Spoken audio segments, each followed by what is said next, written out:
Good morning, everybody. Happy Thursday. We have an amazing show for everybody today. What do we have, Krystal? Indeed, we do. We got some breaking news this morning. More Biden classified documents. A lot of questions here. Very uncomfortable for him. Trump, of course, celebrating the latest developments, so we'll bring that to you. We also have the latest in terms of that massive airline FAA failure yesterday, grounded flights for a while. What exactly happened? Who exactly is to blame? Talk about that. Also, questions on our support for Ukraine coming from a surprising place. Military leaders starting to raise questions about how much we are shipping them and what it might mean for our own national security. We also have some updates on my favorite member of Congress, Mr. George Santos. Some new lies being revealed, some sort of like amusing ones. This guy is he just never stops. Also, some of his fellow New York Republicans calling on him to resign, but he is holding fast. He is not interested in leaving. So we will bring you all of those updates. We also have oral arguments in a big case in front of the Supreme Court this week that could crush workers' right to strike. And some interesting commentary from our friends over at The View on Katie Porter's announcement for Senate. Richard Wolff, Professor Richard Wolff, will be back on the show previewing the economy for the year. Saagar is looking at childhood obesity, and I am looking at which professions make people the happiest and which make them the most miserable. But before we get to any of that, Saagar. Live show. Put it up there on the screen. February 3rd. You guys know the drill at this point. Paramount Theater, Austin, Texas. We have a great show planned for all of you, and the tickets are selling very, very well. Last chance probably to see us for at least for a little while before we go and pause the tour and go back eventually. So this is the last chance, guys. There's tickets who are widely available. Reminder to the lifetime members, if you go ahead and buy a ticket, we will fully reimburse the cost, and you'll be able to participate in the meet and greet. But with that, let's get to the breaking news that happened just last night. Let's put it up there on the screen, guys.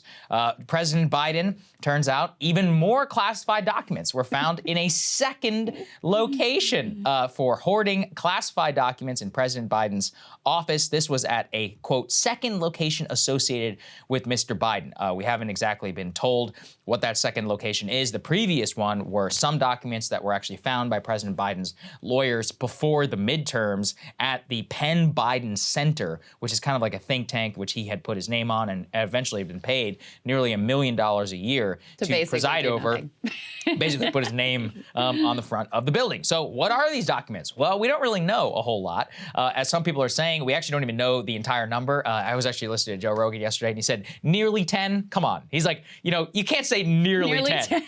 It's either 10 or 11 or 12. Like, you know the exact number. Just say the number. In terms of what was in the documents, by the way, is a little bit of a difficulty. It's because it's almost exactly mirror to the same accusations against President Trump. They are sensitive intelligence memos and briefing materials concerning Ukraine, Iran, and the UK. So Ukraine in particular raises a lot of flags, not only over what's happening there. We should all remember President Biden was actually the basically point person by the Obama administration in the anti-corruption moves on Ukraine. This is why the entire Hunter Biden Burisma payments really mattered, is because Biden himself was probably the foremost authority and over Ukraine while he was in the Obama-Biden administration. True. Iran and the UK, I mean, I guess UK doesn't particularly matter, but Iran is the same one where I believe in the Trump documents, aside from the North Korea documents, one of the nuclear powers that they had said, we'll remember they said, oh, it contains nuclear material. It was actually intelligence regarding Iran. So lots of questions also about what exactly was in the document.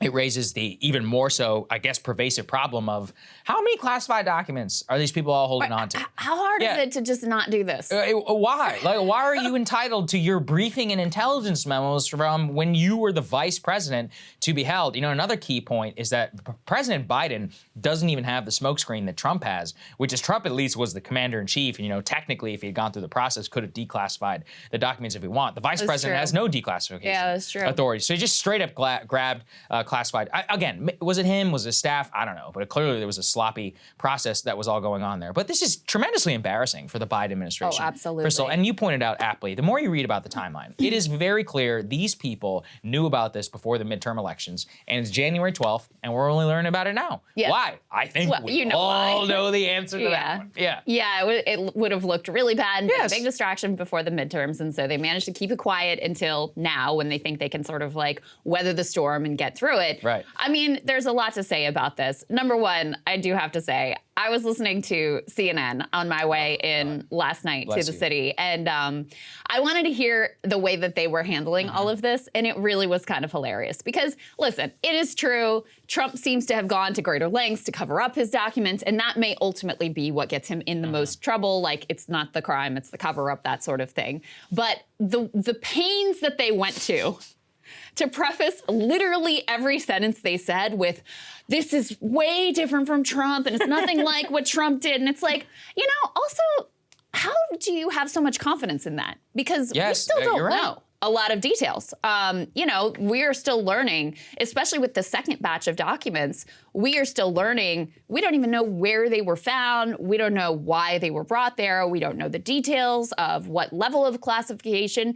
We don't frankly know whether there was some sort of cover-up. I mean, there appears to have been a temporary cover-up to keep the American people from knowing before the midterm elections. So anyway, it was amusing to watch them go to such great lengths to insist this is totally different from Trump, it has nothing to do with Trump. The other piece of this is, what does it mean for Trump? Because, listen, the way the justice system should work is it shouldn't really matter that there's this other thing going on with another dude, with another president. It shouldn't really make a difference for Trump's case. But the DOJ, these are, especially the people at the top, these are fundamentally political actors. And the biggest question has always been whether they would be willing to take the political risk in order to indict Donald Trump. And this makes things more challenging for them. And Trump knows that. I mean, he's out there actively celebrating. I mean, they are delighted in this turn of events. So, you know, where I was previously extremely confident that Trump would be indicted by the Justice Department, probably for this exact reason, because the obstruction charge seems so sort of clear and they have him sort of dead to rights. This makes their case a little bit more challenging. Of course it makes it more challenging. As you said, look, any case involving presidents or current or former presidents of the United States is going to be inherently political. And for the other problem is, as you said, the facts of the Biden administration's, conduct here is actually not clear at all. According to what we've seen, these documents were actually held amongst his personal information, including apparently the funeral arrangements for Beau Biden, the departed son. Oh, wow. But why are Ukraine documents commingled with funeral documents regarding the president or the vice president's then departed son? So look, it's a little weird. And also, there is going to be an investigation. The Justice Department has put in charge a Trump-appointed U.S. attorney to actually, or a Trump-appointed special counsel to actually investigate all of this. And I think it does push the timeline on any potential action going forward. And it just reminds me kind of the Hillary Clinton case and so much more, which is, the lengths to which media went to try and basically whitewash what the Clinton people did while in the State Department was absurd, especially, go ahead. Yeah. I just love the yo-yo. Yeah, it's too, where every time. Where it's depends on who is accused of having these classified documents. People determine how they feel about this. Now it's this is no big deal, know, whereas previously with Trump, this was a grave threat to national security, et cetera, et cetera. So listen, personally, I think it does matter. I think it's important. I thought Hillary Clinton, I thought they let her off the hook. I think anyone who, is willy-nilly with serious classified documents and especially engaged in a cover-up, I think that is incredibly serious.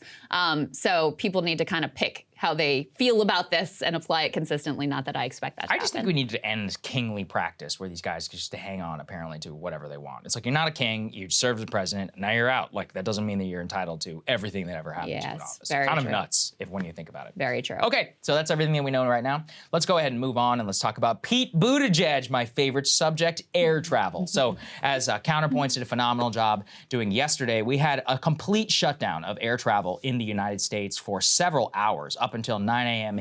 Eastern time. I don't have to tell you that causes massive cascading delays, both international and within the country. There were even some stories of planes that were literally halfway through in the air and had to turn around and go back. So I missed that. What a nightmare for people so who had to participate. I believe it was Marquise Brownlee who talked about that, the tech YouTuber. Anyway, so all eyes on our Secretary of Transportation, Pete Buttigieg. This is now the third massive meltdown of U.S. air travel that has happened under him, the second in just a matter of weeks. What's going on? So we turn to our great secretary in the middle of this crisis, and he says, I have no idea what's going on. Here's what he said after air travel was actually resumed. Let's take a listen.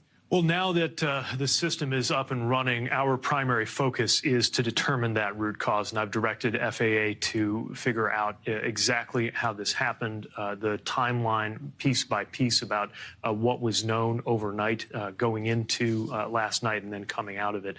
And most importantly, as you might imagine, a critical system like this has a lot of redundancy built into it with backups. So we need to understand why, with all of that redundancy, it still rose to the level that there had to be a ground stop lasting about an hour and a half and the kind of delays that we saw. This is an incredibly complex system.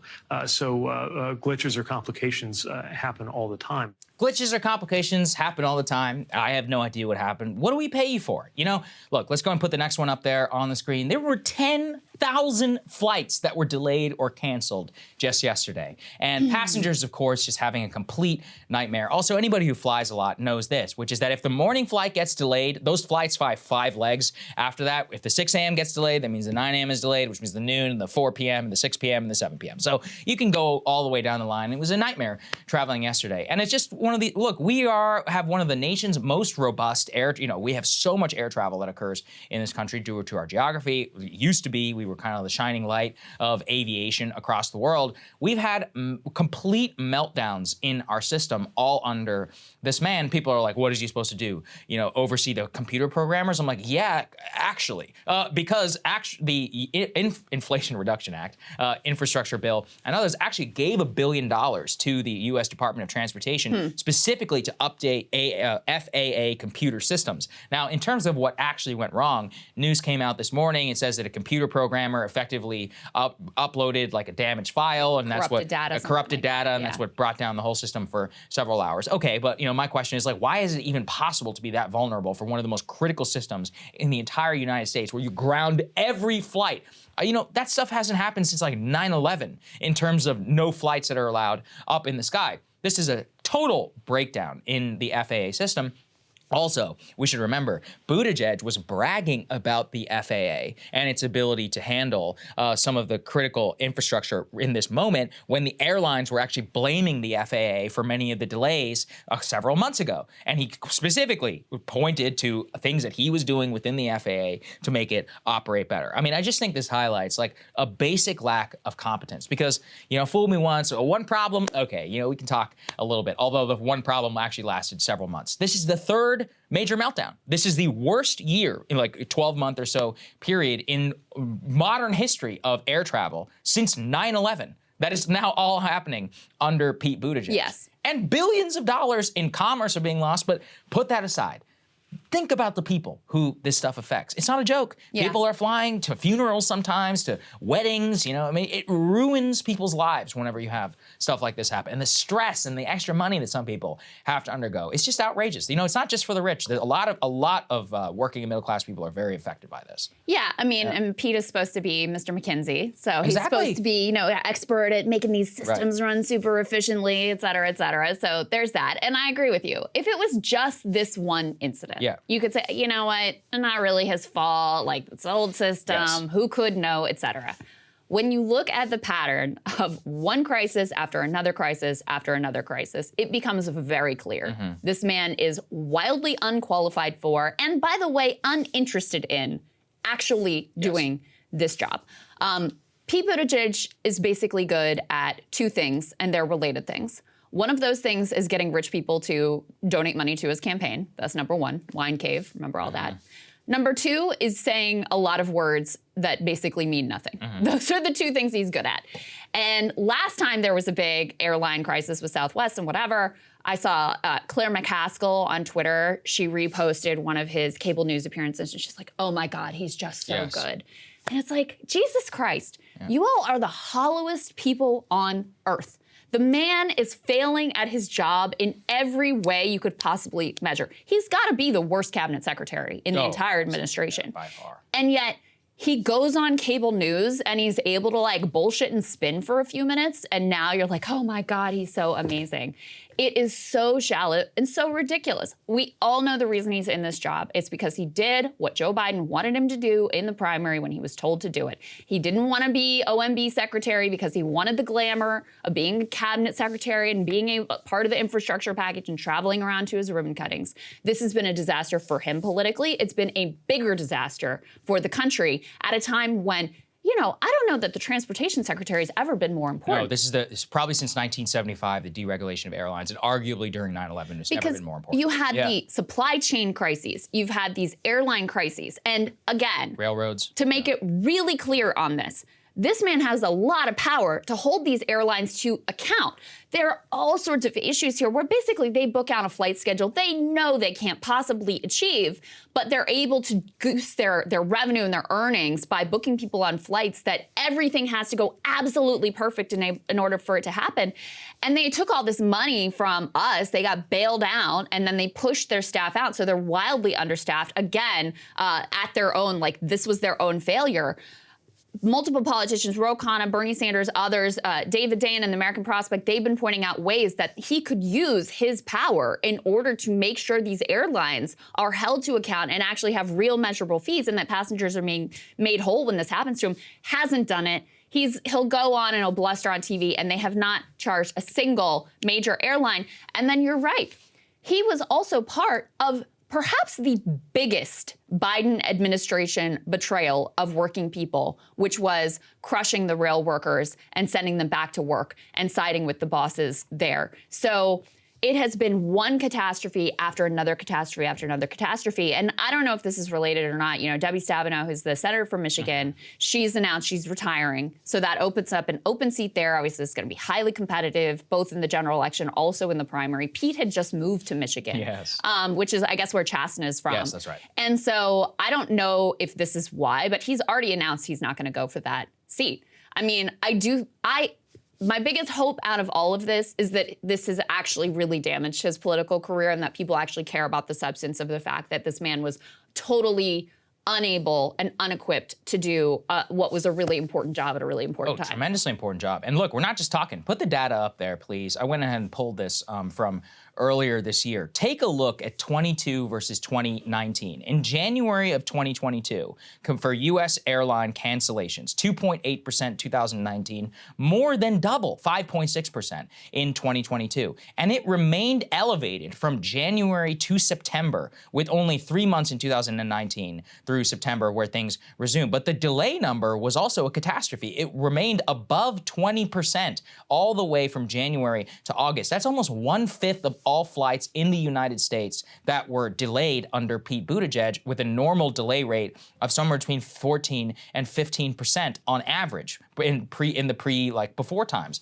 Again, he has actual unilateral authority to levy fines. Furthermore, in terms of the actual behavior of the airlines itself, look, the airlines are greedy and they have been doing everything they possibly can to juice their stock price. And in fact, one of the problems is all of the airlines are required to try and contribute to an FAA infrastructure upgrade, given the fact that they benefit from it. And as our friend Matt Stoller pointed out, put this up there on the screen, they have been trying to avoid contributing to FAA infrastructure upgrades specifically so that they can do stock buybacks. This was a key part of the Southwest Airlines story. Southwest Airlines' meltdown happened just 3 weeks after they issued or announced a new dividend to stockholders because they said that profits were good and that they're well prepared for holiday travel. Those profits easily and should have been reinvested in their staffing system, which would not have required them at one point to cancel 50% of all flights worldwide in the middle of one of the busiest holiday travel seasons. He has authority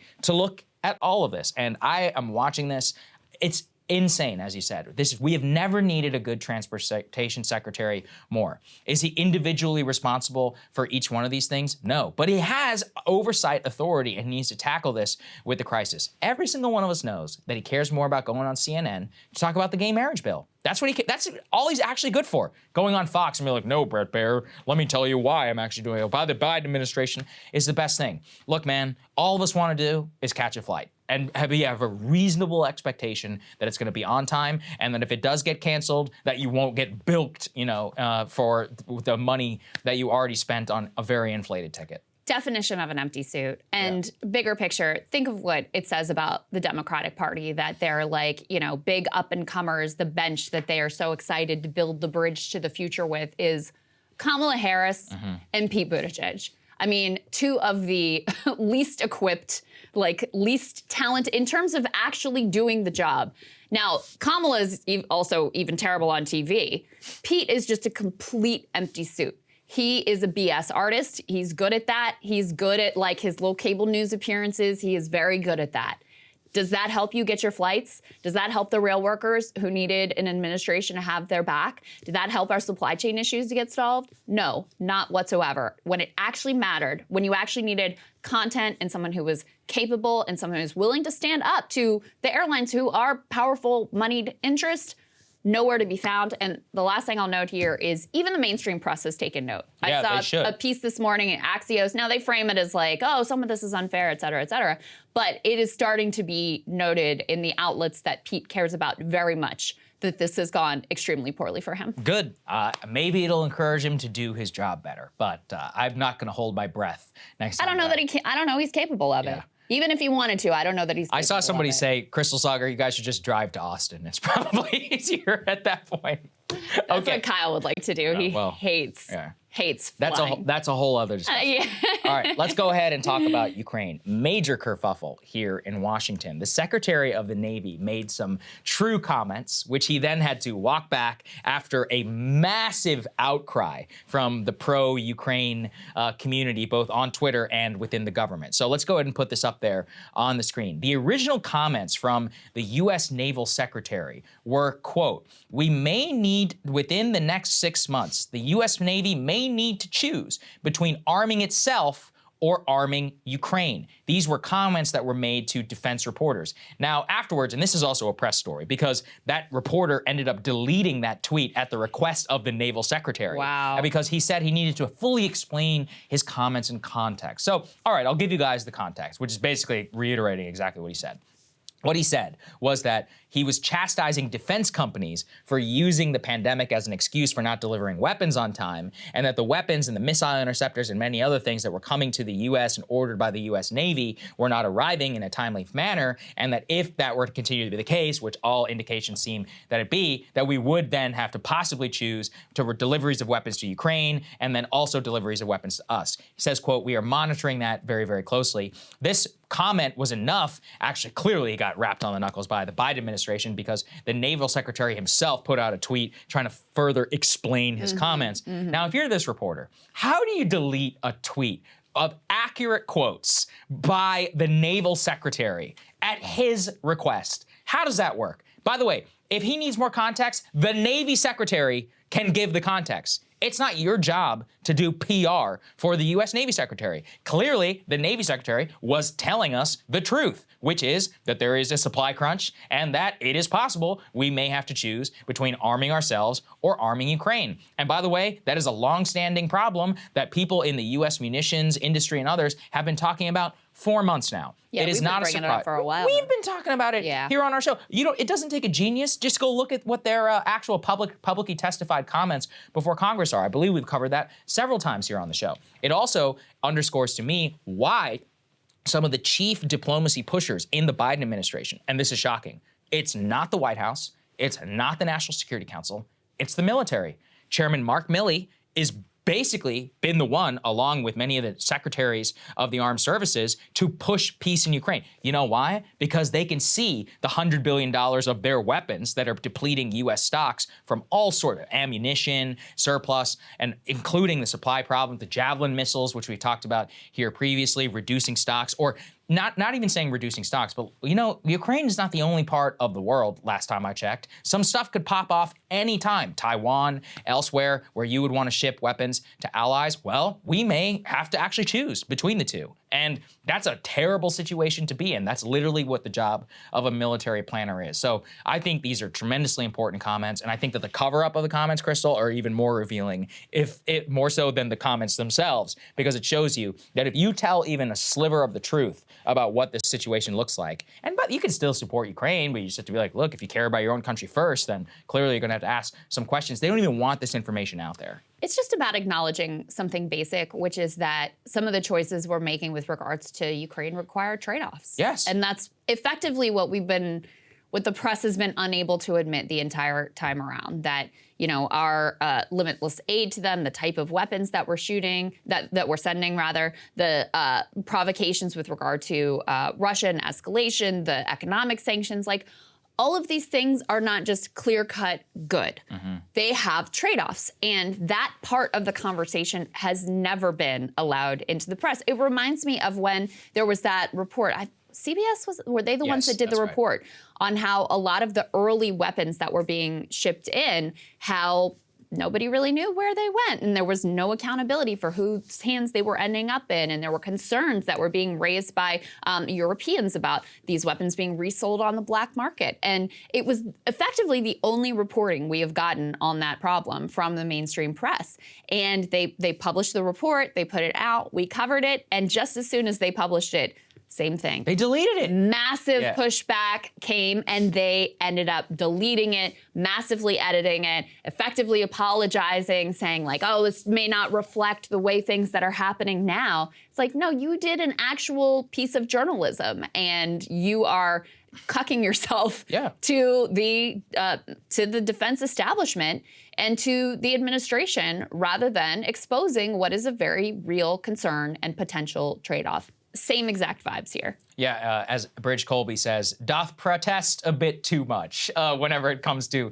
the comments and what they reveal about the defense supply chain. And look, it actually comes on the heels of a very complicated situation in Ukraine. It's not like things are actually going well for Russia. In fact, let's put this up there on the screen. They just replaced their own military commander again after just 3 months. The previous general commander had been somebody who was well known for his work in Syria, for the deployment of air power in order to bolster the Assad regime. Well, the new military commander that they have gone ahead and put into place, there's a lot of criminology that's happening right here as to what exactly all of it means. But in general, you know, when you're replacing military commanders every 3 months or so, just not a particularly good look. That's not really how competent military should be run. And it's an implicit failure acknowledgement really on their part as to what exactly all of that means. I mean, really, I think what you can point to is that having the demotion for the previous joint commander, I can never say the name, Surovikin, was actually being framed as an increasing in the status of the operation by appointing possibly more higher-ranking commander. It could set the stage for a couple of things. That there will likely be, and this I'm reading from some defense analysts here in Washington, it is likely that this could show you that there will be a spring offensive rather than just more of a defensive air campaign waged across Kyiv, which we've seen, you know, going on Kyiv and critical energy infrastructure. This would be somebody who would be able to marshal forces, some 150,000 mobile forces and others, and possibly there could be a second draft in Russia, although domestically, you know, who knows how that will all come to bear. Overall, what people are genuinely trying to read the tea leaves and look at is that this is a signal that the Russians are not giving up, that they're actually probably going to move in an even more offensive direction come in the spring offensive whenever the weather gets better. There was a Financial Times article that put it this way. They talked to an expert who said they're just shuffling the deck because they're in a dead end and have no idea what to do. These guys are all old men pushing 70. They don't know how to fight in a modern war. The person likened the reshuffle to a classic Russian parable about a group of forest animals who form an incompetent instrumental quartet and ask a nightingale for advice, only to be told, quote, "Arrange yourselves any way you like. It will make no difference. You will never become musicians." Yeah, that's funny. So that's the other way to look at it is, you know, they're trying to reconfigure, and there's just no doubt that this has not gone the way that Russia thought it would go, that much of the world ultimately thought it would go. There were failures from the beginning. The ship hasn't really been righted. And also the previous dude who was in charge, there was a lot of criticism of him also from the like hard right nationalist, hawkish faction, which seems to be incredibly influential with Putin and the Kremlin. I mean, they're the ones whose critiques they consistently seem to respond to. Yes, exactly. And let's also get to this next part. This one, look, you got to take this with a massive grain of salt. It's CNN. It's also reported by the U.S. intelligence community.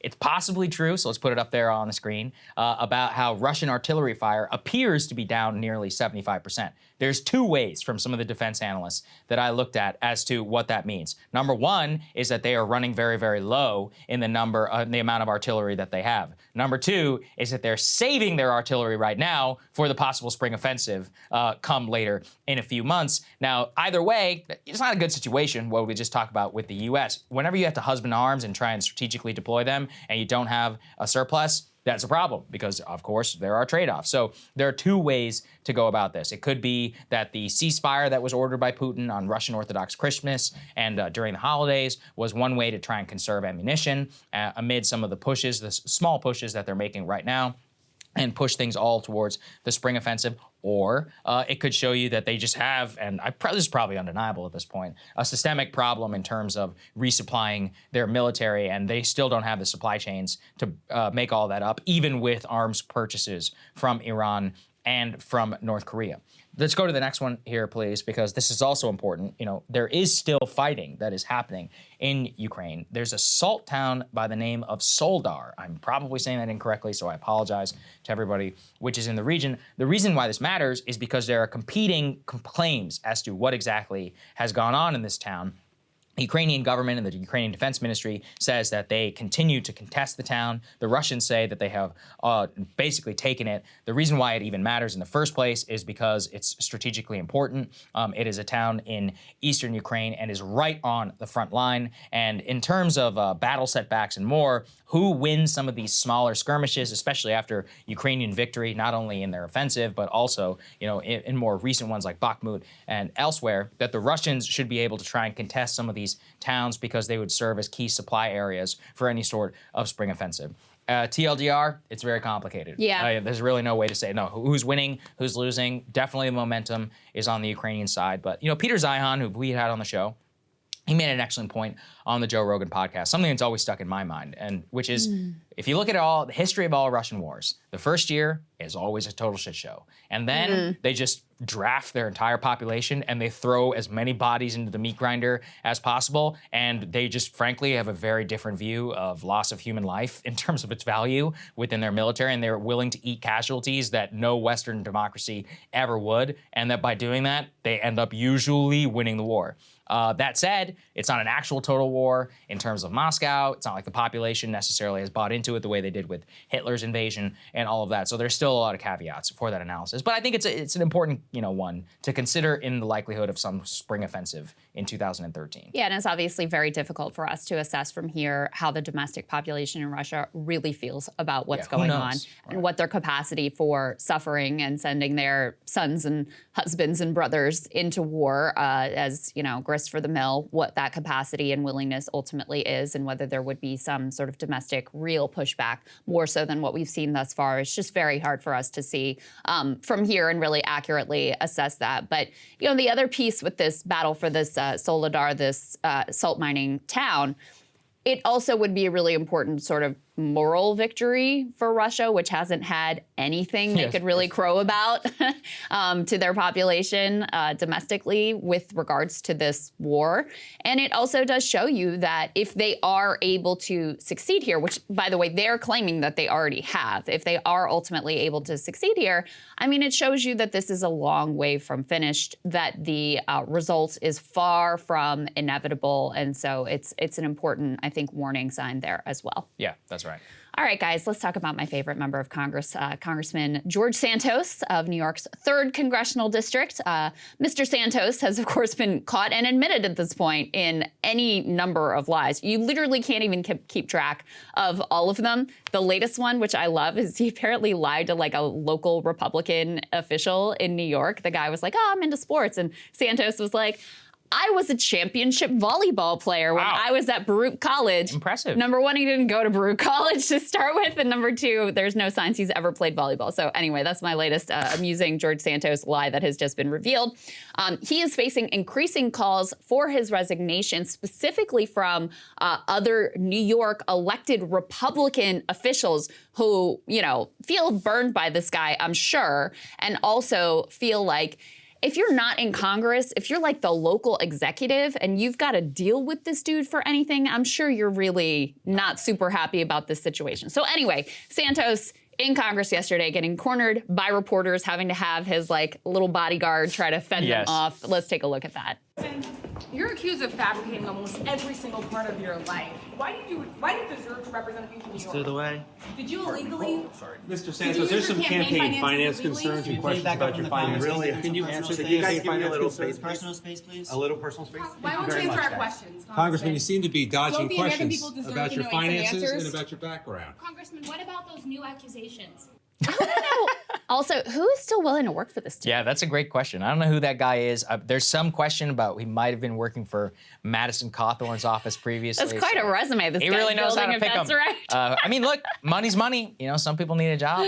Look, Some people just like being in the middle of the action, no matter what that action is. Here in He's Washington- certainly a center of attention right now. Here in Washington, you can work for a liar, for a cheat, and not only do you get rehired, you get promoted. So, True. you know, if anything, I admire the chutzpah. But as you said, Krystal, he's facing calls from his own local Republican Party officials for him to resign. And that's probably the most scathing, and also the direction which Kevin McCarthy and House leadership are all looking towards. McCarthy said yesterday Santos will not serve on any of the flagship committees while he's Yeah, but he's still giving him committee assignments. He's That's just right, not that's right. giving him the choicest Right. committee assignments. Yeah. So, So the he's caveat. standing by his man ultimately. And Santos voted for him in all 15 rounds, and they have a 4-vote majority. So needed the vote. there's a lot of political calculation going on here with Speaker McCarthy. But we did pull some of the criticism from local New York elected Republicans, which, I mean, they really did kind of go in on him yesterday. So let's take a listen to a little bit of that press conference. George Santos' campaign last year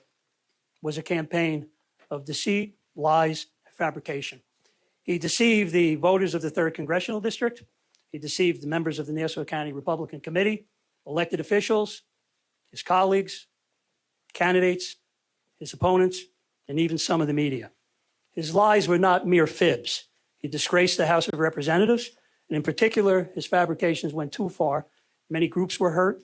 Specifically, I look at those families that were touched by the horrors of the Holocaust and feel for them. He has no place in the Nassau County Republican Committee, nor should he serve in public service, nor as an elected official. And I believe that gentleman who was speaking there is the sort of the executive for Nassau County.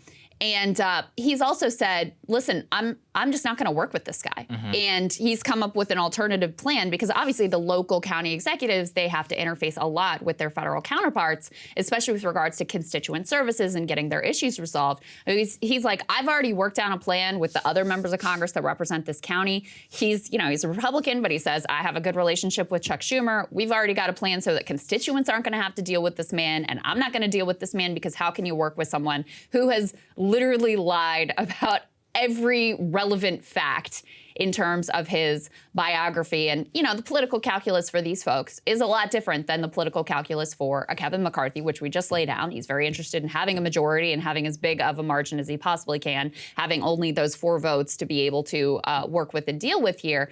For these guys, you know, this is a swing area. Voters are clearly not impressed with this man. They are, I'm sure, on a personal level, like, what the hell? This guy lied to us to our face. And so they have a very different political calculus at play here, both on a sort of like personal animus level, but also in terms of them being able to hold on to their own elected positions and not be tarred with, you know, all the lies and all the ridiculousness of George Santos. I'm sure people are furious. And Santos, I mean, the guy, he just will not let up. He tweeted this after the call. I was elected to serve the people of New York's 3rd District, not the party and the politicians. I remain committed to doing that and regret to hear that local officials refuse to work with my office to deliver results to keep our community safe and lower the cost of living. I will not resign. I mean, he George probably Santos needs to says. cash from this position. Yeah, It's the reality. It's very possible. I don't really, you know, with arch narcissists like this, it's just very difficult to see like how much they're willing to understand what they're willing to compute. I've talked about the Fire Festival guy, Martin Shkreli, you know, people like that. Just people, they seem to have an almost pathological need to obfuscate the truth or to always have like a last-ditch gambit where they can get themselves out of it just this time. You know? And that's what really comes through with Santos. These type of fraudsters are so remarkable. Like when you look at SBF actually being another one where, that's you know, true. even today, SBF, literally while you were talking, wrote a whole blog post. He's like, I didn't steal any money. I still don't know what happened with it. It's like they have to cling to this. There's a lot of similarities, you know, between all of them. And one of them is that they all appear to reach like high status in America, which is even crazier. I mean, there are some benefits to being able to be like pathological in that way and assert it with such confidence. And you can see, I mean, in this case, listen, there are plenty of politicians, including the current president of the United States and former president of the United States, who have lied, stretched the truth, made up anecdotes. I mean, I was thinking too about Kamala Harris and her whole like freedom story that she invented out of whole cloth. So like politicians making up anecdotes and embellishing their resume, whatever. None of that is new, okay? But the fact that seemingly every detail of his biography was just completely fabricated, and the shamelessness with which he was just willing to tell whoever was in front of him whatever they wanted to hear, like that's what makes me laugh so much about the volleyball thing. Like some random dude expresses some sort of like vague interest in volleyball, and he's ready to go with, oh, I was a volleyball champion at my college that I didn't go to, and we won the league championship. I mean, he invents all these like super specific details about what rank he was in his class and all of this stuff. It really, really is remarkable to me. I just am fascinated by the mind and sort of like horrified by the whole situation. In terms of his future, you know, right now Kevin McCarthy is standing by him, not pressuring him to resign, giving him committee assignments. At the same time, he has some serious legal questions that he's going to be facing. You know, it's not illegal to lie to voters about your resume, but it is illegal to lie to the Federal Election Commission about the source of your campaign cash. And obviously, there are some big questions about how exactly he ended up being able to contribute $700,000, I think is the number, of supposedly his own money into this campaign, when very recently his income was relatively low. He was getting, you know, kicked out of apartments. It looks like the campaign may have financed his own living situation during the campaign, also illegal and also something he lied about. There's a lot that's really fishy in terms of his campaign finance report. Like, there's this rule that you have to have receipts for any campaign expenditure $200 or over. So they have all of these expenditures that are like $199.99. I mean, just the sketchiest possible stuff. And there are already inquiries into that. It looks like the Congressional Ethics Office, they've received formal, you know, requests to investigate him as well. So they may be looking into it. But he could be in some actual legal trouble here. Even if, you know, there's no mechanism to force him out of his seat, the most they can do is basically what these New York Republicans did yesterday and try to completely ice him out. But if he refuses to leave until the next election, there's not a whole lot you could do about it. We've had this happen before. You know, we should all remember it. We've had people who have been literally indicted and have not only gotten away with it, who got reelected. So look, I personally put my trust in the people of New York's 3rd District. I think they're probably rightfully outraged at this, and it's just not going to happen. Absolutely. And this is a swing area.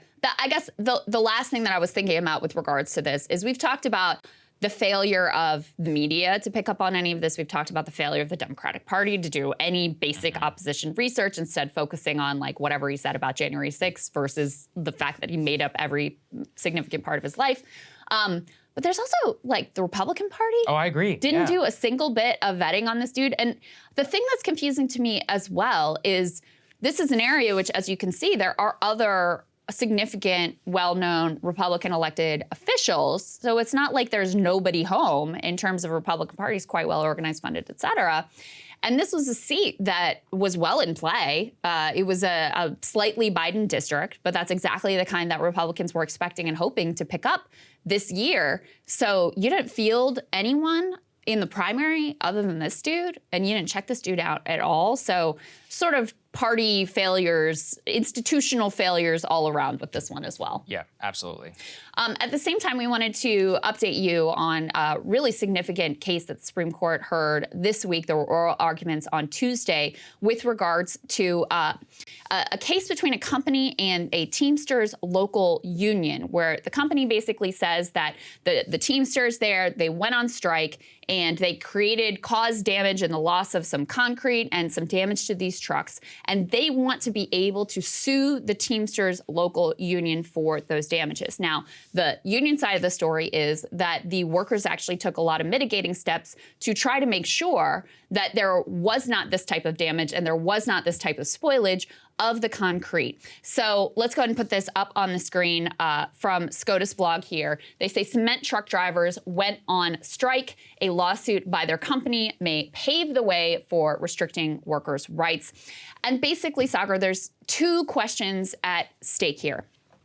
Number one, is the Supreme Court, do they really even have jurisdiction over this? Because there's already settled law about how you decide whether there was like intentional damage, which just like any sort of property damage, you are liable for. No one is doubting that. But these claims are supposed to be settled by the board that oversees this, the National Labor Relations Board. So question number one is, should this even be in front of the Supreme Court? And then question number two is like on the merits of the case, whether or not this constitutes intentional damage. And a lot of analysts are saying if they side in favor of the company here, this is going to be a real chilling signal for any workers and unions who are contemplating going out on strike, because ultimately, part of the pressure and the point of a strike is to withhold your labor to inflict some economic damage on the company. That's your whole source of leverage. That's why a strike is such a powerful tool. So if you are curtailing the ability to leverage that power that you ultimately have here, no one's saying that you can like go out and actively sabotage or actively damage property, then you could really put a hold on this grassroots labor movement and a lot of the more militant activity that we've been seeing recently. Yeah, I think it's actually, and this is something that we've always tried to emphasize here. The SCOTUS cases everybody hears about, like gay marriage and abortion, like definitely matter. I'm not saying they don't, but there's a lot of worker stuff, banking regulations, administrative stuff that gets litigated at SCOTUS on the day-to-day level, which has a huge impact on all of you. And nobody does ever any scrutiny with the judges on how they're going to rule on this. There really is not a solid prediction as to which way this is all going to break.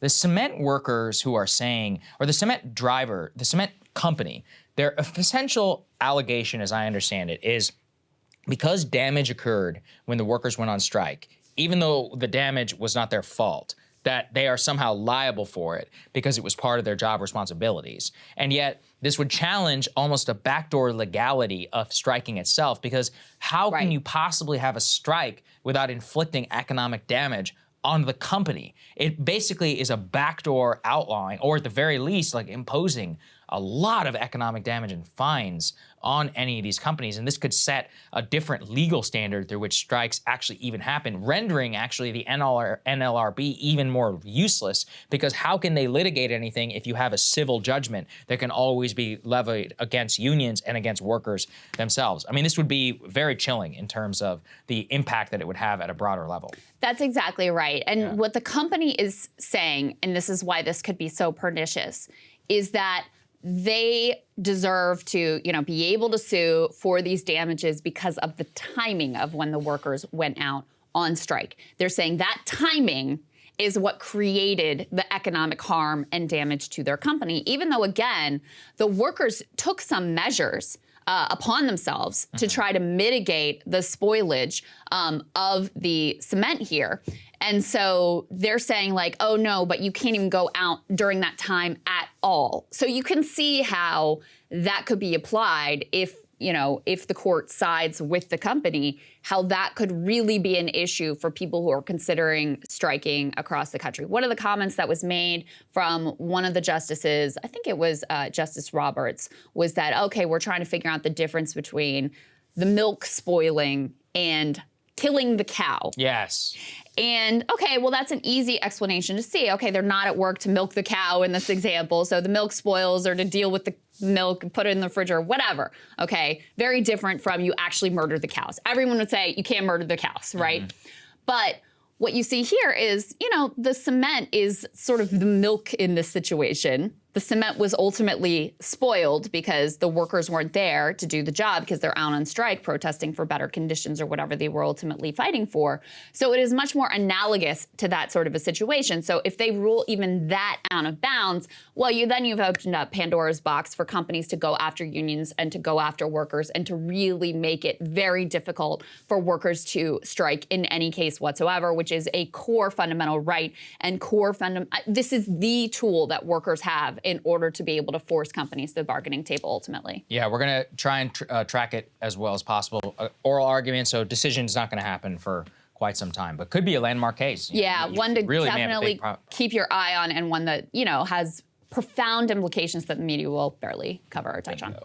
All right, one more important story. So there's a big fight that is already underway for Dianne Feinstein's Senate seat in California. There is a lot at work here because, first of all, Dianne Feinstein, as we've tracked, and we'll get into some of these details earlier, I mean, her mental state has significantly deteriorated. There's all sorts of reporting that has come out about how she barely knows where she is, what she's doing, what vote she's supposed to take. There was one story that was particularly troubling about how, you know, she wasn't up to being chair of the Judiciary Committee anymore, which is incredibly powerful, incredibly important. And Chuck Schumer, who has a close relationship with her, he was like dreading this conversation he was going to have with her, to tell her, break this news to her, whatever. So he does it. He has this difficult conversation, tells her she can't be chair of the committee, and then comes to realize later on she doesn't remember having the conversation. She doesn't remember it at all. So he has to go back and have this whole conversation all over again. So she has not yet said that she's stepping down for the seat, but people are already, with the writings on the wall here, they're like, we can't have this person who doesn't even know where she is holding this important Senate seat in California. And you have a lot of potential primary contenders, including Adam Schiff, including potentially Ro Khanna, including Barbara Lee, who just yesterday told the Congressional Black Caucus she is planning on running, and also Katie Porter, who has officially announced. And it has been very amusing to watch the media's decorum meltdown over the timing of Congresswoman Katie Porter's announcement for Senate here. The ladies at The View took this one on in spectacular fashion. Let's take a listen to what they had to say. Now, the seat she's running for is currently occupied by Dianne Feinstein, the oldest sitting senator at 89. And it's widely speculated that Feinstein will not be seeking another term. But since she hasn't actually made that official yet, some people are saying that Porter is making a disrespectful move by not waiting. What do you think? Yeah, I was surprised. I was surprised, though, because I think what we saw when we saw the Democrats during that House chaotic moment when they were trying to pick speakers was this unity. Yeah. And I think that unity came from the fact that Hakeem Jeffries waited his turn and waited for Nancy Pelosi to sort of bless him and say, yes, I'm going to step down. You may step up. Oh, my God. These people hate democracy. Yeah. There's just no other way to put it. There is so much going on there. I cannot imagine looking at the world and being like, it was great and beautiful that that there was no dissent and that he just waited his turn, and to be blessed by the Queen, Nancy Pelosi, and God forbid, Katie Porter step up and disrespect Dianne Feinstein. What about the disrespect of the people of California? Yes, thank you. That you're allowing this person whose brain doesn't function to represent them in an important and critical way? What about the disrespect of the people of the entire country? Because this is a woman who has had a lot of power within the Senate. But no. You've got to wait your turn. Wait to be blessed by the powers that be. Just insanity. She's literally senile. She has no idea what's going on. There are 39 million people who live in the state of California.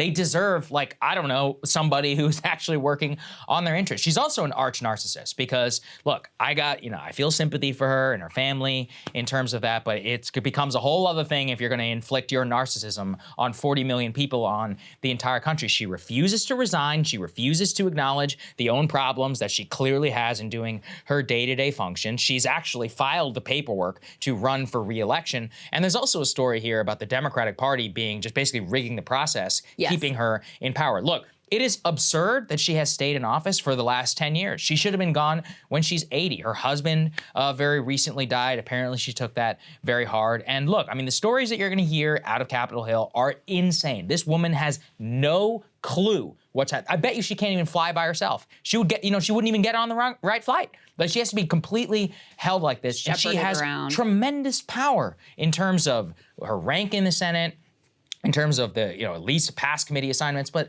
God, there's a lot of day-to-day constituent stuff. Like, the people of the state of California deserve a senator who actually knows what they're doing, that can call officials and stuff on their behalf. And there's no way that she can do this. So look, what do you care about Katie Porter or not? Like, clearly, Feinstein needs to go. And if she refuses to leave, she's got to be challenged. Yes. There's no way around it. Yes. I'm sorry. I mean, the decorum humping from the media who are, I mean, the underlying story is probably they like Adam Schiff because of all of his like January 6th and impeachment and all of that stuff. And so they're trying to tamp down any momentum from Katie Porter, again, however you feel about him, because they probably prefer Adam Schiff. But just to give you a little bit more detail about how clear-cut the mental decline is here. Let's go ahead and put this up on the screen. I mean, you have so many reports now like this one. This is from the San Francisco Chronicle. So, local newspaper, colleagues worry Dianne Feinstein is now mentally unfit to serve, citing recent interactions. Here's the lead of this story. They say, when a California Democrat in Congress recently engaged in an extended conversation with Senator Feinstein, they prepared for a rigorous policy discussion like those they'd had with her many times over the last 15 years. Instead, the lawmaker said, they had to reintroduce themselves to Feinstein multiple times during an interaction that lasted several hours. Rather than delve into policy, Feinstein repeated the same small talk questions, like asking the lawmaker what mattered to voters in their district, the member of Congress said. With no apparent recognition, the two had already had a similar conversation. Again, this is apparently someone who has known Dianne Feinstein for at least 15 years. And in the course of one conversation, had to reintroduce themselves to her multiple times. I believe this is also the story where they tell about how Senator Feinstein was speaking at a funeral of someone who, again, she was extremely close to, had known for years and years and years, sort of this, leading figure in terms of the local California political scene.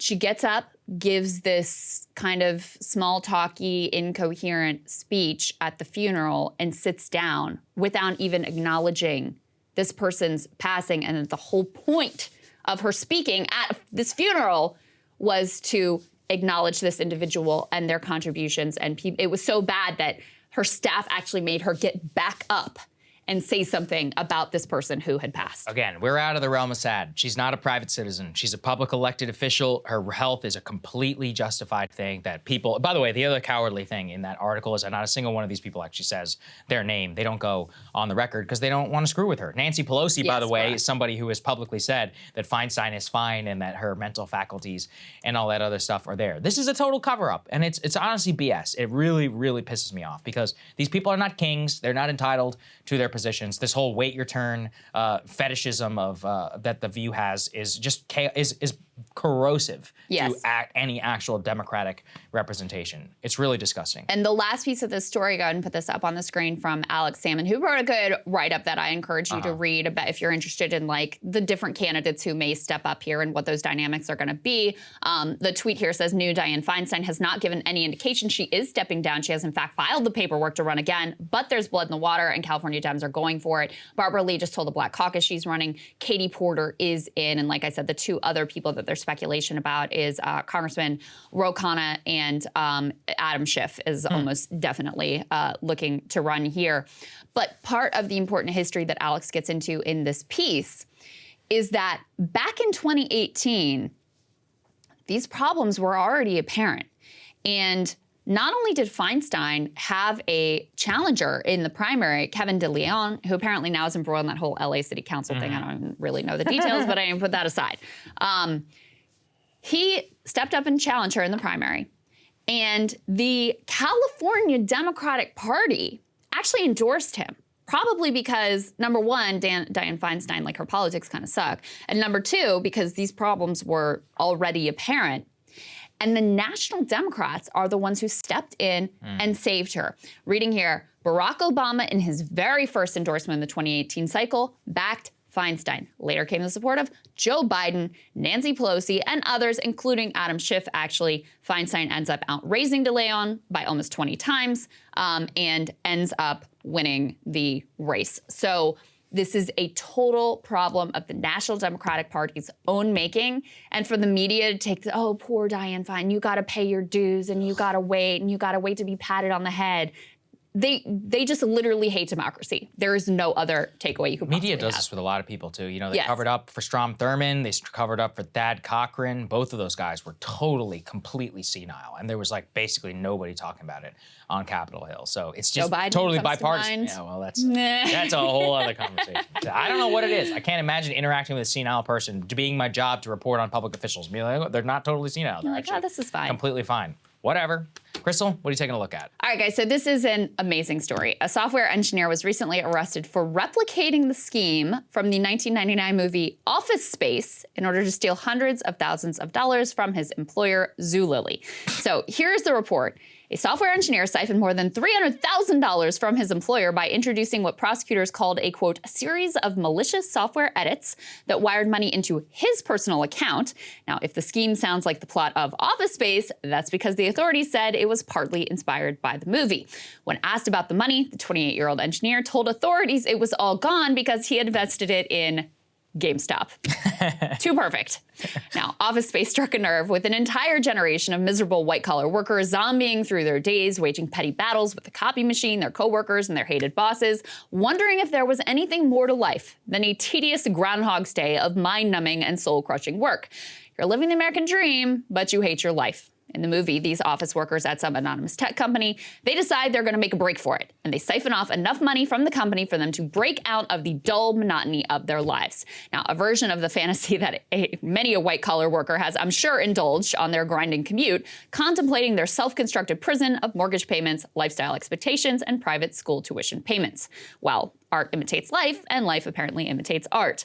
A brand new study shows it's not just your sense that white-collar workers like lawyers, bankers, and other corporate office workers are deeply unhappy. They really actually are, by their own reporting, some of the most unhappy, unfulfilled, stressed out people in the entire country. Washington Post had this write-up of information that was gathered by the Bureau of Labor Statistics, quote, the happiest, least stressful, most meaningful jobs in America. I'll get to those professions that actually report the highest levels of happiness in a minute, but let's start here with the misery index. There are two industries at or near the bottom across the categories of happiness, meaning, and levels of stress. The first is labeled professional, scientific, and technical services, a sort of white-collar catch-all that would include your lawyers, accountants, and tech bros. And the second is finance and insurance, which is pretty self-explanatory. These white-collar workers got the degrees, they got their credentials, they got the upper middle-class incomes, and now they find themselves doing work that is boring and tedious at best, actively soul-crushing and immoral at worst. They're basically inessential workers, many layers of which could be removed with no one really noticing at all. This is not to pity them. After all, they are usually earning good money and benefiting from a society that has been designed to cater to their cultural and consumer tastes. They're oftentimes even treated as actual human beings in their workplaces with needs and wants rather than the interchangeable cogs that blue-collar and service workers usually find themselves treated as. The data, though, does reveal something interesting about human nature, specifically what feeds our soul and what crushes it. Now, it's no surprise that this is also one of the groups that did a big rethink during COVID. Working remotely from home with none of the office mini dramas or coffee breaks, many had a big realization about just how small their actual work was and how strange it was that they had oriented their whole lives around those work tasks, sacrificing family, hobbies, community time, and so much more. These are the people who are no longer racing for extra work and weekend hours, but are instead moving to lower cost places, leaning into an identity that exists outside of the workplace, actively changing their priorities and their goals after having been forced to take a break from the rat race during the pandemic. So if lawyers and bankers are the most miserable, who are the happiest workers? On the other end of the spectrum, kind of as an outlier in terms of happiness, meaning and low stress, is agriculture, logging, and forestry. Apparently, deeper research crowned lumberjacks the happiest of all workers. But basically anyone who worked on a farm or in a forest in nature was pretty content. If office work is abstract and disconnected, farming and logging are tangible, they're concrete. One entails sitting indoors staring at a screen. The other requires outdoor physical activity working directly with the land. I want to glorify it here. Logging is dangerous. Farmers saddled with debt have been committing suicide at high rates and are being forced off their land by giant agribusiness. But it again says something essential about human nature, that we find great satisfaction in being outside, doing work that is physical and is also measurable. Similar values are reflected in an analysis of which activities people found made them happiest and gave them the most meaning. The top of the list was religious and spiritual activities. Close behind was physical activity and caring for others, whether it was their own family or non-family members. Additional data showed that we found ourselves happiest when we were at a place of worship, at the home of someone else, or outdoors. These activities are at the core of what makes us human. Contemplating the existential beyond our day-to-day survival, using our bodies and labor to shape the world and provide for ourselves, provide for our families, caring for our tribe as deeply social and interconnected people. But because these activities are often not economic, don't result in much of anyone profiting from us, we've been trained by society to push these activities to the sidelines and to devalue the very things that make us the happiest and most embody our humanity. This set of values is also the antithesis of the obnoxious grindset ecosystem, which implores you to double down on putting money and things over family, spirituality, and mutual care. Bottom line, maybe don't write malicious code to steal from your employer a la Office Space, but whether you're a white-collar worker, blue-collar, or service worker, do make this the year that you rebel from the program and find small ways to feed your own soul. That would be a real way to break free from the so-called matrix, and it would be good for the whole world. I was endlessly fascinated by this list of like, who's happiest, who's miserable, where are we happiest, what activities are we happiest doing, and how much we have been sort of removed from those core activities and taught to diminish and devalue them. And they're so core to what makes us just human beings. No, I find the agricultural one the most interesting. It's like the more time that you spend outside, the more time that you work with your body and your hands, it seems to be. Now, some people in construction were like, there's no way this is true because working in construction can suck. So I'm not gonna say that, you know, it's all like sunshine and roses over there, and there's probably a lot of benefit to being a white collar worker, all of that. But you know, somebody did say, they're like, look, anything that requires regular Zoom or Microsoft team meetings is just gonna suck the soul out of you. I think there's definitely a lot to that. Yeah, again, listen, this is not to pity office workers. These are like the people who run our country. Everything is designed for them. You know, while other people were out there like risking their lives during the pandemic, they were comfy at home in their pajamas, they earn good money. It's not to say any of that. It's to look a layer deeper at what are the activities, what are the things that feed us, nourish us, give us meaning. Because, you know, when we talk about a lot of the problems in society, whether it's addiction and, you know, despair and even obesity, all of these things, like a lot of it does come down to both material conditions, but also a lack of and crisis in meaning and having that sort of spiritual, deeper needs met on a human-to-human level. So, little glimpse into some of the things that might give us greater happiness, meaning, purpose, and make our society a little better for the future. Definitely. All right, Saagar, what are you looking at? Well, as I've probably said ad nauseum at this point, if there is only one good thing to come from COVID, it is millions of people getting in touch with their own health. You understand the power of regular exercise, good diet, regular sleep, other very basic care routines which can yield insane dividends as you begin to age. It certainly was the case with myself, and I've heard now from so many of you.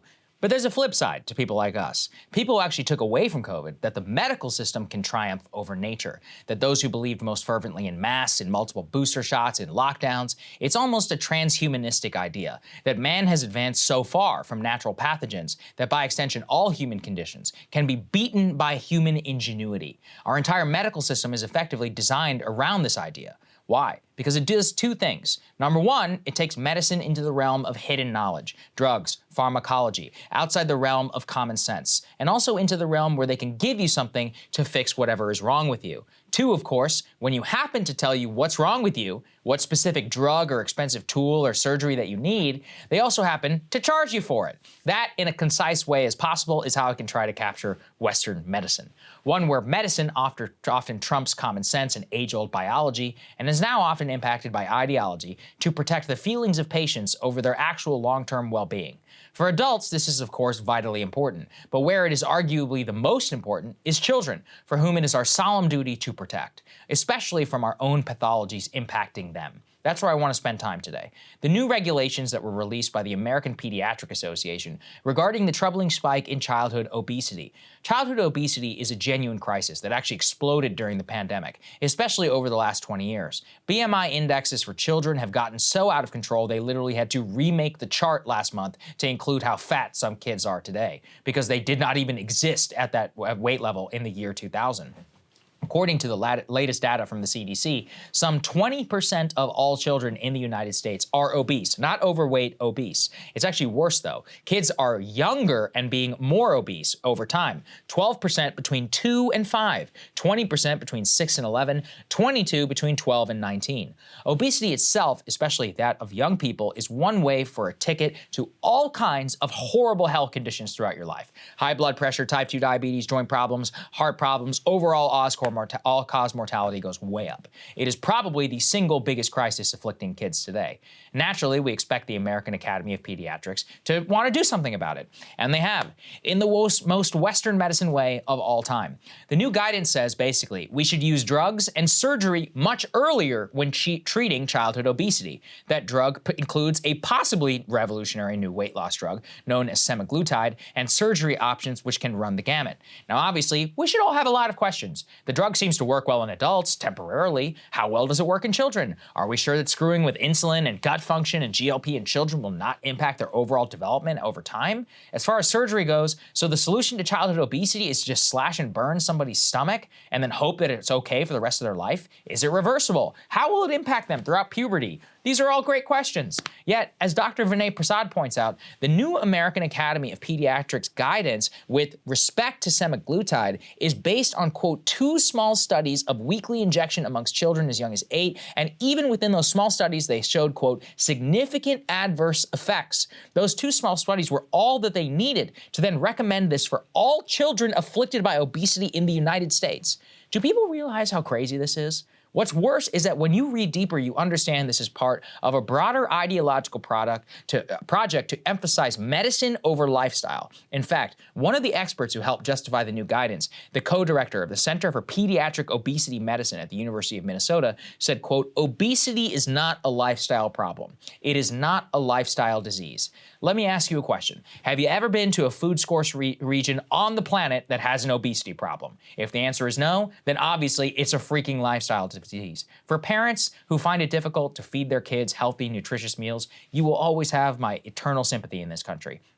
When they bring their kids into the doctor's office for help, we should have redirected some of the billions of dollars I'm sure is going to be spent on these drugs and on surgeries to basic stuff. Making sure kids have access to healthy food, exercise program, they're gonna burn more calories in places like gym class than they did previously, solving childhood obesity. It will require an entire reorientation of the way that we approach health, where lifestyle is first, not secondary. Drugs and surgery are the last of the last resorts. For too long, they have just been too willing to let us get sick and then sell you a type of cure. For adults, it's immoral. For children, it is a crime. We have to stop it. And unfortunately, the drug makers, the doctors, the medical guilds, they are always not going to be on your side. The best thing that you can do is to try and keep yourself and your kids healthy. It's very hard, but it's not as hard as being reliant on a drug for the rest of your life. So when you read the guidance, it's totally nuts. And you know, this is the other thing with COVID that really taught me. I'm like, all right, so how do all these things work, these studies? You know, like, oh, studies showed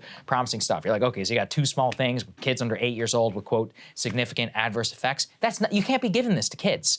Or okay, maybe you can, but what impact does it have over the length of their time? There's no long-term longitudinal studies, randomized control trials, nothing. They are just throwing basically stuff that you can spend money on instead of guidance. And the criminality of it is that insurance companies, all of this will cover this. Are they going to cover food? Are they going to cover all the other stuff that actually could make a real impact? And then, you add society and stuff on top of this, the big food, sugar discussion that we had, and not all of that is absent. So this one really pissed me off when I was looking into it. Yeah, I mean, there are few things that break my heart more than seeing a little kid who is just extremely overweight, because you just know the lifetime of struggle and health issues that they are faced with, and they're like, it's not their fault, So it's such an incredibly important problem, and there is no like pill that you're going to be able to take to ultimately solve it.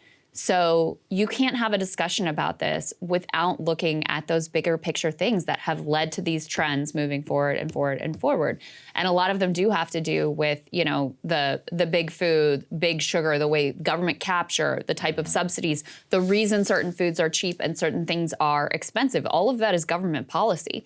The types of things that we subsidize, like you said, if you're a person who's on Medicaid, they'll pay for the pills. Yeah, they're going to pay for this. They're not going to pay for you to have, that healthy sort of lifestyle and those sorts of interventions that could really transform your entire life. That's just not as profitable as what big pharma can gouge from you and gouge from the government. So yeah, it's a massive, massive issue. I mean, even just the basics of like the way our cities and our communities are designed and the amount of physical activity that's just inherent in a person's life.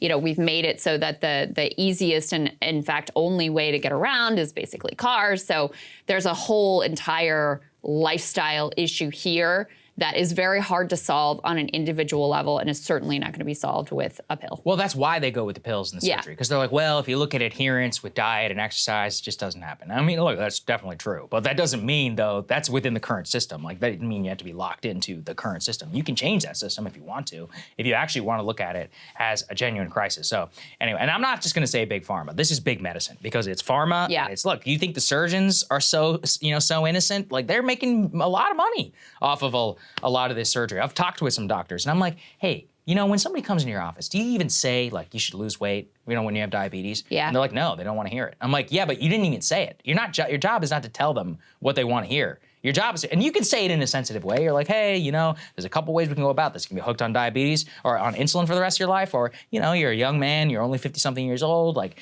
if you do this, this, and this, like, you don't have to do this anymore. That sounds pretty appealing to me. They don't even talk about it. And anyway, so we have the to be able to docs talk are just as about complicit. Systems and personal agency at the same time. All right, we got a great guest standing by, Richard Wolff. Let's get to it. A lot of big questions about where exactly the economy is right now. Are we headed to a recession? What is the Fed going to do in 2023? And how is it going to affect you? To answer, hopefully, some of these questions and gain some insights, we have one of our favorite guests, Professor Richard Wolff. He is a professor of economics emeritus at the University of Massachusetts Amherst. He's also founder of Democracy at Work and host of their show, Economic Update. His latest book is The Sickness is the System: When Capitalism Fails to Save Us from Pandemics or Itself. It's always great to see you, sir. Good to see you, sir. Thank you. Glad to be here.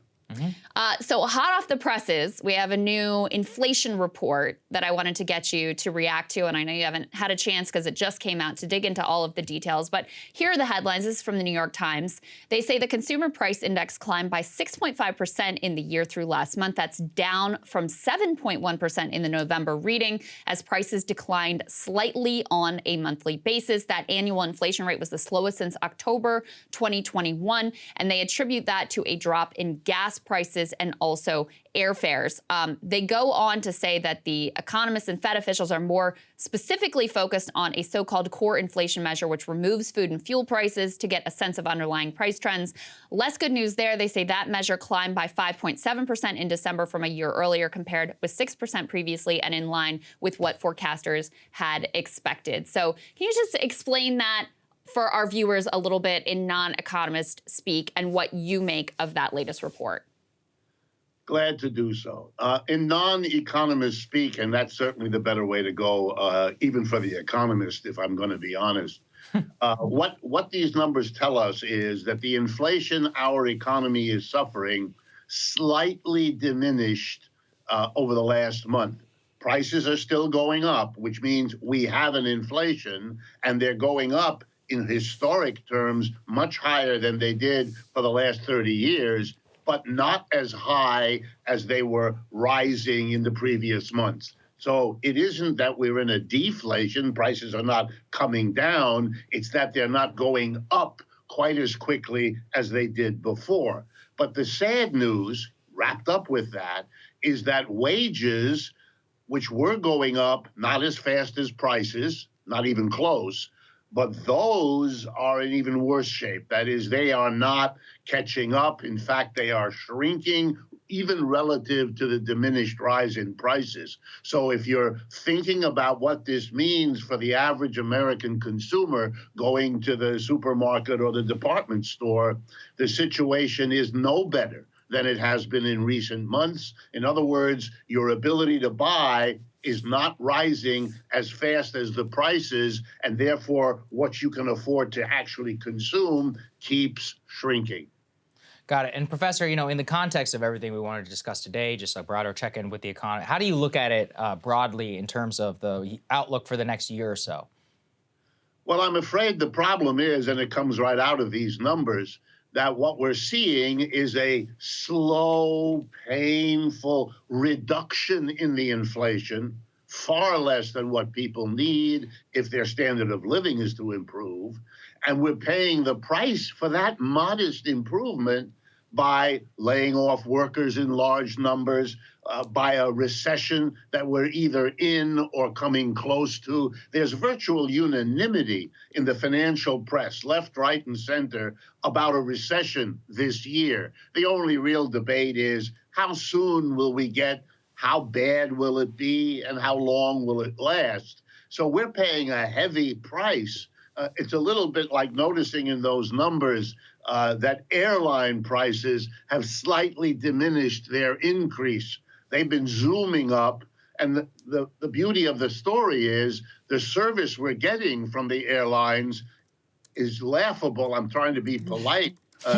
Literally over the last few days. So yeah, the price isn't going up, but what you're getting for what you're paying is shrinking really seriously. And I think that's a general prediction for where we're going. We have not solved the underlying problems of this economy. Our levels of debt, government, corporate, and individual, are higher than ever and rising very fast. The inflation means people's income isn't enough, so they're going out on a limb again, using their credit cards and every other way of getting credit. That's a very dangerous story, has been the cause of trouble twice in this new century, and is building up again now. There ought to be a lot more concern, and I suspect there would be, except the folks in charge always have a hard time admitting to economic problems, and so paint a very rosy picture. I'm not among them, and I tell you, most of my colleagues,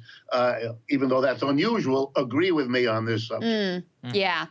One of the big heavyweights in terms of neoliberal economists, Larry Summers, who was former Treasury Secretary and served in other high-level positions in terms of advising presidents on the economy, took some time out from his luxury tropical vacation to call explicitly for higher unemployment. Let's take a listen to that, and I want to get your reaction on the other side. I've been speaking in a different way about the Fed in the last couple of months than I had been before, and that's because, for whatever reason, they have come around to views quite close to mine. They think inflation is the primary concern. They explicitly recognize that there's going to need to be increases in unemployment to contain inflation. What do you make of remarks like that, Professor? Well, to be honest with you, I'm outraged. I find this a level of relaxed calm about wrecking people's lives, millions of people to be unemployed, because that's what we're talking about, given the size of our country, millions of people losing their jobs or losing hours if they have the kind of jobs that vary that way. That's an enormous burden to put on them, on their families, on the communities they live in that depend on their ability to spend. all of that in a breezy conversation made worse by the fact, and this is crucial, that it isn't true. Raising interest rates and squashing down an economy by doing that isn't the only way to deal with an inflation. And I won't even bother you with reminding everyone that the reason we created the Federal Reserve over 100 years ago was to prevent inflation, not to come in after it's done its horrible work and fix it, but to prevent it because it's such a burden. They failed at doing that, and there ought to be a bit more of an acknowledgement and admission of the failure. Having said it, let me remind everyone, there are other ways of dealing with an inflation. I'm going to give you two quick examples. Number one, 1971, Richard Nixon, hardly a progressive in the office of president, goes on radio television August 15th, and he says we have a terrible inflation, which they did at that time. And I'm going to do something about it right away, which he did. He declared the following: as of tomorrow morning, any business that raises the price of anything, you're going to get a visit from government officials, and they're going to arrest you and throw you in jail. That's how we're going to stop the rise in prices. And to be fair, he said, the same applies to unions or workers who push for higher wages. We will do the same. This policy is called, and it was called this then, a wage price freeze, because literally that's what it does. It was passed, signed by the president.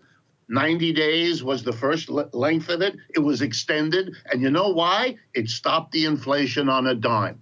Does that kind of policy have problems? Sure. But every policy to deal with the failure of an inflation has its costs, its risks, and its problems. But to deal with this as if there were nothing other for us to do than to schedule a recession for millions of people is not only unfair and unjust, it's not altogether honest. And Mr. Summers, who's a colleague of mine, he knows this very well.